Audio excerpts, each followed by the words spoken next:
Welcome back to the SCV Life. We had a little break. This is the podcast where we highlight the people that are actually shaping the city of Santa Clarita, from entrepreneurs to educators to athletes, public servants, everything in between. That's what the SCV Life is all about. Please make sure you check us out on Facebook. We have a Facebook group. We're up to like 25,000 Santa Clarita residents now. It's the SCV Life Facebook group. So today we got a guest in the building, somebody you probably heard of, especially lately and recently.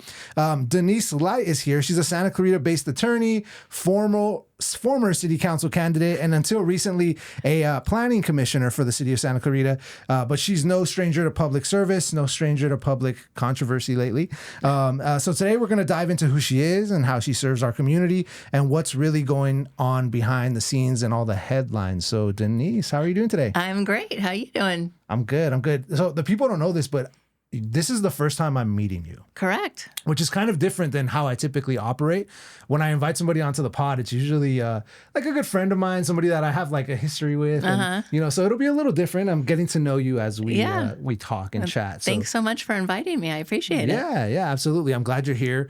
I always love it when somebody's like, yeah, sure, I'll do it. Yeah. So this all started from an Instagram DM, and I was like, hey, want to come on a pod? And you're literally just like, sure. Why not? Yeah. So thank you for being here. Yeah, thank you. For people that don't know you, why don't you give us a little bio breakdown? Tell us who you are, where you came from, and what you do.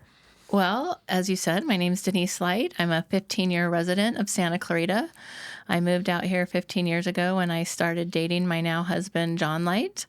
I used to live in the West Hills, Calabasas area. And when I first moved up to Santa Clarita, I felt like I was moving to Oregon. I was like, wow, what is this place? It seemed so far away. And after being here 15 years, I honestly cannot see myself living anywhere else. We have such beautiful neighborhoods. We have beautiful parks, lots of open space, very wide streets, and I drive through the San Fernando Valley when I go to my other office, and I feel like I'm being swarmed by cars. So I'm just so grateful to live out here. We're so lucky out here, and a lot of people take that for granted out here. So I moved my law firm out here. We have my practice in Valencia, Woodland Hills, and Las Vegas, and I do family law and divorce cases. I'm extremely busy, thankfully, and I love it. It's a great career. I employ many Santa Clarita residents, which I am proud to say, and we're just doing our thing out here. I love that. That's awesome. I came from the San Fernando Valley. Yeah. So when I go back, whenever I have to drive down there, I'm just like, what happened to this place? It's so different. Yeah. No, it's LA County has a lot of problems, and I think one of the problems is that it's so big. Mm-hmm. It's hard to give the great attention to it that it needs. And I mean, our city is much smaller, so we're able to fight graffiti, fight trash, fight whatever needs to be fought, relatively quickly, and things don't get out of hand at all out here, which is awesome. Yeah, that's one of the beautiful things about Santa Clarita is you're absolutely right. Like if we see something, we call it in, it's usually addressed like a day later. At most. Yeah. Exactly. During COVID, I was that guy who was like, the street light's not working. And then like the next day I had somebody there, my wife would make fun of me like, dude, you're such a like old man on the lawn. You were like the male Karen. Yeah, I was. I absolutely. Well, I wouldn't give myself the male Karen title. But, okay. But yeah, I was trying to, I think actually COVID is where I decided I made the decision that I wanted to tap into the community a little bit more because everybody was so disconnected. So we had like a bunch of weird things that we just initiated in my community. I live up in Canyon Country, like in the Pine Tree area. I don't know if you're familiar, but so I remember I was like, everybody's like distant and doesn't communicate. We're just going to start like howling at 7 p.m. every single night. Really? Yeah. So like we put it out into the neighborhood with flyers and like my kids are outside. At the time they were a little younger and everyone just starts howling like coyotes and then the whole neighborhood's howling and we're like, this is so cool. That's awesome. Yeah. So things like that kind of snowballed during COVID. So I kind of miss it. Yeah, I bet. That's how I got involved in politics was COVID. So I had never been political at all. I started, when Mike Garcia ran for office, I started volunteering for him because I started hearing things and seeing things that I was like scratching my head over. And after volunteering for him for a couple of election cycles, it really was when, and I've told this story before, I went to Ulta. Do you know where Ulta is near Target? Yeah. It's a makeup store, so you're probably not super. I have 4 daughters. Oh, so you do know Ulta. I do know. Okay. Yeah. So it was in the height of, smash and grab robberies and, the summer of love. And I went to Ulta on a Thursday at 2:00 and something came over my body that said, do not go in there. And I was like stopped in my car and I'm like, wow, why am I having like this premonition, this feeling? And I didn't go in. And it turned out, I didn't know this, but the day before that Ulta had been hit 3 times with a smash and grab, 3 times in one day. I remember that, yeah. And I thought, this is crazy. We live in Valencia. This is one of the safest cities in the country. And I'm afraid to go get lipstick on a Thursday at 2:00. Like, this is nuts. I have to do something. And I didn't think I was ever going to be the greatest crime fighter in the world, but I had to do something other than complain on social media. Because that's what most people are. They're clicktivists. Have you ever heard that term, for clicktivist? Sure. Yeah, for sure. Yeah. So they sit there and they type on their computers and they rant and they rave and they doom scroll for 5 hours a day, but they never engage, right? And so I was like, okay, I have to do something. What can I do? Well, I didn't want to run for school board. I knew our kids were aging out. And I thought, you know what? I'm going to run for city council. And people were like, do you know anything? And I'm like, no, but I'll figure it out. Sure. And that's how I ran for city council. And so what year did you run? I ran in 2022. Okay. And at that time, it was an at-large election. So the top 3 vote getters won. And I ran against all incumbents, which is really hard to do because of the name recognition, of course. But I thought, if there's anybody who can do it, it's me. Like, I'm going to do this. And I came in 4th, but over 25,000 people, 25 or 23, I should get the number right, but it's somewhere around there. I'll say 23,000 people voted for me. Wow. And that was incredible because although I lost the election, my business skyrocketed. So that was the silver lining of it all. Yeah. But I loved the campaigning. You have to really get out in the community and meet people and understand people in order for them to have confidence in you as a leader. And to get that many votes and to come so close was such a humbling experience. I was so honored that people would put their trust in me. And I'm going to do it again in 26. Watch out. Oh, we'll get there. But yeah, no, I agree with you. I think this town, all of the things you said it really well. It's very easy for us to look at a ballot sheet and say, oh, this name's familiar. Oh, this name's familiar. I've never heard of this name. I'm not voting for them, because there's not a whole lot of, I remember during the last election, I was sitting there on social media trying to figure out who some of these people were. Right. Yeah. And that's how I was able to shape some of my decisions, because I was like, based on, like, it's probably not the best way to go about it, but I'm like, based on like this person's profile, what they're saying, the things that they're backing, that's not really my cup of tea, Right. But another thing that I was really, really adamant to me, especially during that election cycle, was I need to make sure at least my vote goes to people, new blood, like fresh people in there, because I noticed it's just been the same group of people for years and years and years. Well, and that's one of the things I ran on. Listen, we can thank people for their service to this community when they've served for a long time. But at some point, you have to mentor people. You have to mentor the next generation. You have to make sure that whoever takes that seat next can sit there for 10, 12 years. I don't think any public servant should sit for more than 12 years, to be honest with you, because it leads to a stagnation of ideas. It leads to a stagnation of collaboration. So when I ran the first time, I brought it to people's attention. Some of the council members have been sitting on the city council since Bill Clinton was president. Wow. How many years is that? 28 years. Sheesh. Right? So there have been people sitting on there for decades. And, gosh forbid something serious happens and, what if 1 or 2 or 3 of them die at the same time? Like, that's catastrophic for our city, right? And so, I just really had hoped that somebody would have said, you know what? This person's intelligent. She puts the work in. She's going to do us right by the city, and somebody championed me. And that didn't happen, and that's okay. But we have to, that's our responsibility as good leaders, as good business owners. As a business owner, you want to groom people to take over your business and to carry it on, right? Same thing has to happen in city government. I agree. Yeah, 100%. And I also feel like right now is like this weird time in our history where the divide when it comes to like the digital side of things and tech, we talked a little bit about tech earlier, it's so wide and it's getting wider.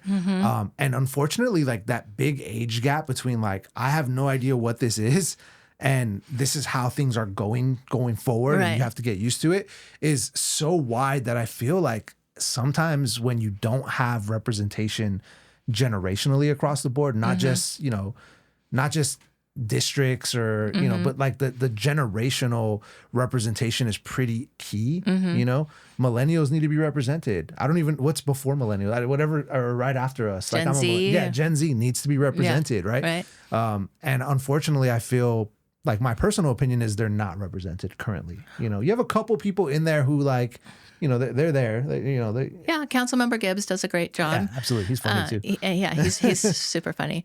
But we just have to make sure that, people say to me, well, why are you running? What's wrong with our city? And I'm like, our city's great. There is nothing wrong with it. We just want to keep it that way, absolutely, right? Yeah. We want to protect it. We want to keep it on the good path. And, you got to be willing to step up. And it's not like you make a ton of money. The city council members make $2,600 a month. I made $262 on planning commission. Like that's what my wife wanted to know. She's like, hey, how much do you think she makes to do that? $262 per meeting. Okay. That doesn't account for the 5 hours a month or a week of reading time that you do. You're gifting yourself to the city, right? You're gifting yourself to your neighbors to make sure that we're all in good hands. And I was honored to do it, and I will be honored to do it if I win again in 26. That's awesome.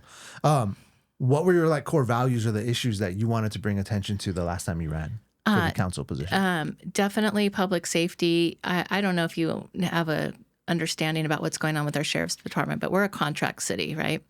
And right now there's a shortage in the sheriff's department. They're trying to fill classes. And our current deputies, our guys and gals who not only work out here, but they live out here. They coach the kids' sports teams, they volunteer, they do all these things. They're working mandatory overtime like 30 days in a row. Wow. No days off. And when you work in that profession, it's very dangerous if you're tired, right? For sure. So bringing awareness and kind of trying to help that situation in a way. We don't control the budget, the county does, but maybe trying to put some pressure or do something or just show our guys and gals more support. Development out here. Hello, I was on planning. This city, we have no more infill projects. An infill project is space between two other buildings or two other properties, right? All of that infill is gone. So now we're branching out. I'm sorry, I said that backwards. We are now doing infill projects where the open space and the available space is shrinking over time. And we're now doing infill where it's, between two neighbors, right? And it's highly contentious. And there's a lot of crazy state laws right now about affordable housing and if you're within a mile of a bus stop, what kind of parking you have to have. And so the state is really kind of controlling what local governments can do with their development. So, we want to be proactive and attentive to all of that to keep 50-story apartment buildings from coming out here because we don't want that. Okay, right? Absolutely, yeah. So development, infrastructure, we got to have some more thoroughfares in and out. That's true. Yeah. I mean, gridlock, it's happening. It's getting worse. Transparency in government. Hey, what's going on? Let's ask questions and get answers. So those are some of my core issues. Gotcha. So would you say that like bringing a Portos to Santa Clarita is on the on the list of things to accomplish? Or you know what? If I had my way, it would already be here. And the Nordstroms, Okay. And a California chicken cafe. Have great. you ever been to one of those? Yeah, for sure. Yeah, I came from the valley. So I message them every once in a while, like, "Hey, you guys would do great out here." They would. But yeah, Portos would be great. But unfortunately, I don't think that's going to happen. This is a random question. It popped into my head because I see it often. So I run a Facebook group. And it's the SCV Life. So it's just kind of like a local group, basically. The Portos question comes up a lot. But like a children's hospital is pretty prominent need that a lot of residents are like I know it's a huge thing to like ask. It's not it's probably the hardest thing to bring to the city. It's so random. It's not even in my notes, but what are your thoughts on that? Would certainly love it, would certainly welcome it. I don't think it will ever happen. It is the levels of bureaucracy to get a hospital, to get that through Sacramento is like almost impossible. Yeah. And so if I thought it could go, I would champion it. Based on everything that I've heard from people who are far more experienced than me, it's unfortunately not going to happen. Yeah. I don't think. I mean, because I've asked about it myself. I see people whose kids have trauma and they have to be flown to Tarzana or they have to be flown to Children's Hospital.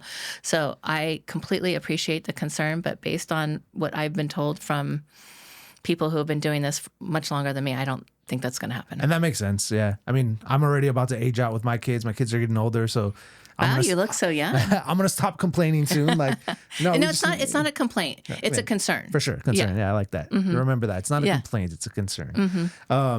It's one of those things that I think a lot of people obviously have concerns about. The other thing that I see a lot on that Facebook group is people complaining about the type of businesses that go into like our open commercial space, and and it's like, I don't think the city can, I guess they can green light certain businesses, but isn't it the owner of the actual space who's like allowing? Yes, but it has to meet the requirements of the general plan or the Newhall specific plan or whatever plan is in play. Okay. So, yeah, I mean, some businesses can't go some places and a lot of businesses can go a lot of places, right? Right. So that's why we get like a bunch of habits and Jersey Mike's everywhere. Yeah. Okay. And that's why people have to really investigate, where is this property located? What plan does it cover?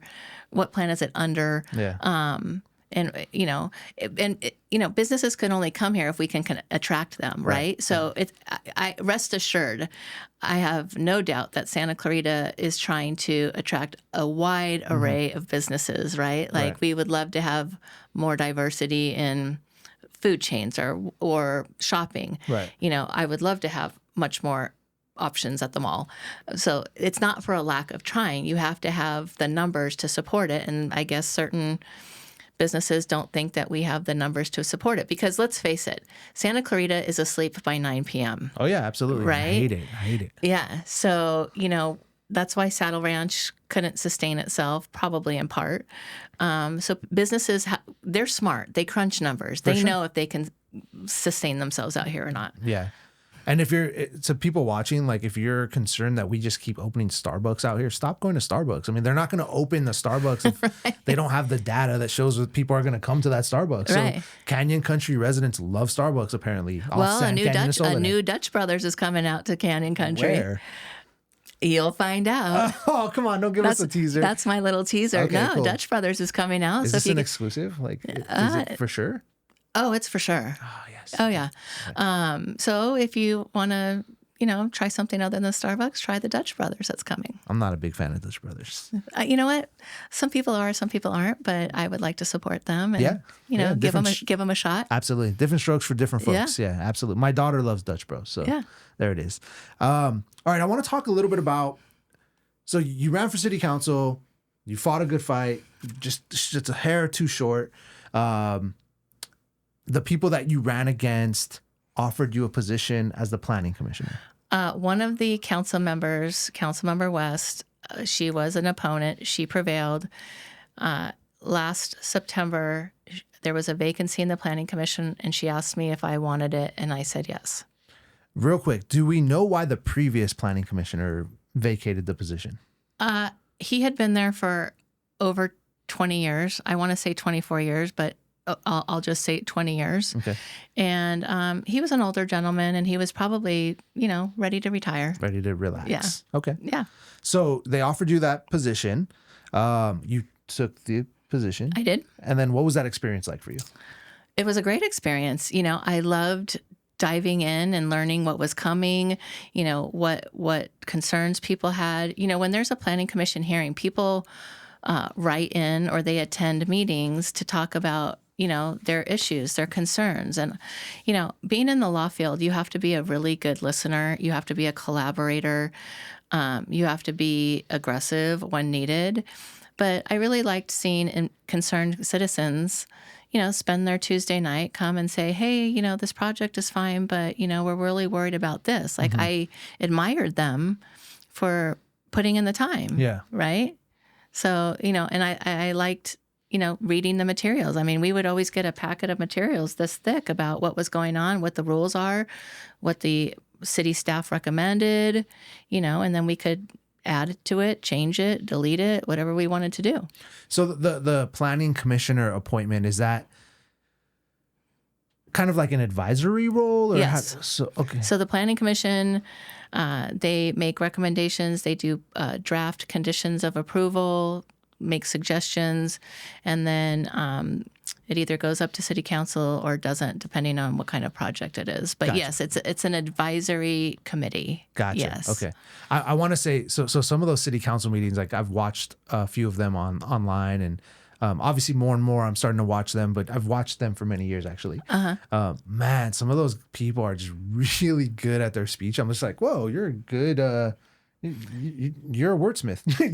And it's hard to be great in 3 minutes. Yeah. Because so the applicants or the people who are putting forth the development, they get 20 minutes to make their pitch presentation. But any public speakers get 3 minutes, and it's hard to be succinct and provocative and compelling in 3 minutes. So yeah, the people who go a lot, they perform their art, right? Yeah, they perfect their art, right? And You they could get good at it. Yeah. Yeah. What's there's a local group that meets and they practice speeches. You know what that's Toastmasters? Yeah, you could tell some of them are like Toastmasters regulars, you know what I mean? Like they're in there like boom, boom, they hit them. And then you see them like 4 or 5 times throughout the night and you're like, oh, they're just practicing. Right. They're literally just practicing. Yeah. So yeah, it's pretty good. I got a kick out of that aspect of it. So cool. I mean, you did that. I mean, there's obviously the big elephant in the room. Like what happened? How long were you the planning commissioner? I was there from September to July 8th. So about 10 months. 10 months. Okay. And how long is that? That's a 2-year role? It would have been a 2-year role. Yes. Okay. And so if you're asking me what happened was, it's a very easy timeline to follow. I was appointed in September. Earlier this year, there was a project called the Hartwell Project where we received materials about what was going to go in on the corner of Main Street. The developer made his presentation, and during his presentation, he said, and I negotiated a $750,000 mitigation fee. Well, the fact of a negotiation was never in our materials. And I read the materials, so I was like, They're this thick, right? Right, yeah. Who did you negotiate with? So I asked a very simple question, which led to a very uncomfortable answer for one of the city council members, and it created an issue concerning transparency and truth.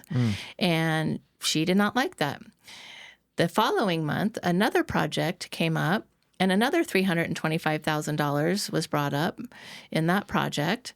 When we first saw that project, we asked the developer to consider that money going to parking because Main Street needs parking and a parking structure, right?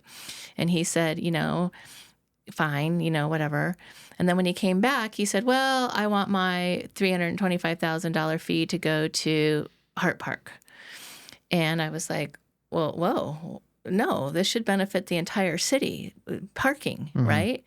And so when I asked the city attorney if we could force him to change that, the city attorney told me no. It's kind of like a donation, and you really can't tell somebody who's giving you a gift how to give it. Right. And the city attorney said, but you could gently encourage him. So I said, sir, are you willing to split your $325,000 between Hart Park and parking, contributing to a parking structure? And, he eventually said yes. And just by asking questions and making sure that the money was going for the greatest good, I thereafter received a demand for resignation. Yeah, we saw that. And I was like, why? And so when it was first brought up at the city council to agendize it, Councilmember West said it was a failure to communicate on my part. Well, hello, lawyers document everything. Our job is basically to be a scrivener. I have to keep time records, phone records, email records, and that claim was just patently not true. Yeah. And when I provided my records to the city pursuant to a public records request, it was demonstrably false. Nonetheless, they had the vote last week on July 8th. Did you watch that hearing? I did. I watched the whole thing. So one of the things that I'm super proud of is out of the 30 speakers that spoke, 28 of them were in favor of me. Yeah. And 0 of them had anything negative to say about my work ethic, my qualifications, my candor, my transparency, nothing. And when you've been a lawyer for 29 years, you kind of expect a disgruntled client or two might come out of the woodwork just to kind of throw down on you. Yeah. And that never happened. Right. And I worked really hard during my 29 years to make that happen. And for them to ostensibly vote me out on a failure to communicate is just absurd. Let me ask you this. Going in, did you have an idea of where that was going to go? I had no idea. Okay. When it was brought up to agendize it, I thought something might happen since she asked me to resign and I didn't. And so I thought something might happen then, which it did. And I gave a speech as to why that was inappropriate. But then on the 8th, when there was the vote, I didn't know what was going to happen. I thought calmer heads would have prevailed. I was disappointed that neither council member Ayala or Councilmember Miranda called me within the 2-week period when they were considering this. Neither one of them called me and said, "Hey, what's going on? Is there a lack of communication? Is there some misunderstanding? Like, what's your version of the facts?" They didn't even call me. And, these 2 people have been guests in my home. They've eaten my food, they've drank my wine, and they couldn't make a 5-minute phone call to me to find out, hey, what's going on? And I just have to put myself in the mayor's shoes. If I was the mayor, I would have called these 2 ladies in. Hey, we're having a meeting. We're going to figure this out, and we're all going to work together because we all love the city. We all want the common good. And that's what leaders do, right? Absolutely. If I was the mayor, that's what you do with employees as the boss. That's what you do as a business owner with subcontractors or whatever. Exhibit leadership. That did not happen. Yeah, no. It almost felt like a performance. Seeing it live, not having any insight outside of just what you see online and the little tidbits here and there. It almost felt like it was all reserved for that final moment where it was like, point was made, boom, gavel hit, done, everyone out. Well, you're not the only person who said that. That is the prevailing opinion in the community. If you go back and you watch that video, Councilmember West exposed her cards because when she sat up there and said, "I wish Denise well," you don't wish somebody well unless you know they're going somewhere, right? So she knew she already had the votes, and all of that speech and all of that was just totally performative. She didn't have a speech. She said nothing, by the way, nothing. She just wished me well and said she wasn't, commenting on my qualifications, but she didn't even bring the receipts of the lack of communication, right? And for some of her colleagues to not ask for that is kind of shocking. Yeah. And so many people, we walked outside after that meeting, and then we went to Kindred Spirits after, and so many people said to me, "I've never been to a city council meeting. I've never watched it online. And I am literally shocked that this is the group of people who are running the show. Like, what was that?" Yeah, it was definitely, yeah. And, so in my view, hey, you know what? It's all good. I'm energized. I'm excited. If this opens people's eyes, or if it gets people more involved, or if it makes people want to volunteer for a campaign, I'm happy because I know that people are now paying a lot more attention to what's happening at City Hall now. So here's the goal. The goal is to keep people to pay attention. Right. Because this information is going to come, it's going to go. And if we 100%. don't remember what happened, if we don't talk about this and air it out and make sure there's transparency in terms of like the communication of it and what actually happened and what goes on a month-to-month basis there, everyone will forget. Well, they won't, and let me tell you why. Because I'm gonna do something that won't allow them to forget. And since you had me on your podcast, I'll tell you when it launches. Okay. So you can be the first to know. Okay. But it will not be forgotten. Oh, I love that. It shouldn't be forgotten. Yeah. There's too much apathy in our city on the local level for politics, and that's why the same group of people have held power for so long. And let me expand upon that, because you're 100% right. National politics is what gets all the attention. Mm-hmm. The president, what's the president doing? What's the president not doing? What about the next 4 years? National politics is sexy and it gets all the attention. There is nothing that will happen in your daily life that will affect it more than who is on your school board, who is running and controlling the water, and who is on your city council. That will affect your daily life more than anything that could happen in Washington. I assure you. Yeah. And so if people want to know what's going to happen to their kids in schools, if they want to know that is the water going to be on today? Is it going to be off today? Are we going to be rationed? All of that stuff will affect your daily life more than anything that happens in Washington. So I would urge people to take their attention off Washington, D.C. and put their attention in Santa Clarita. I love that.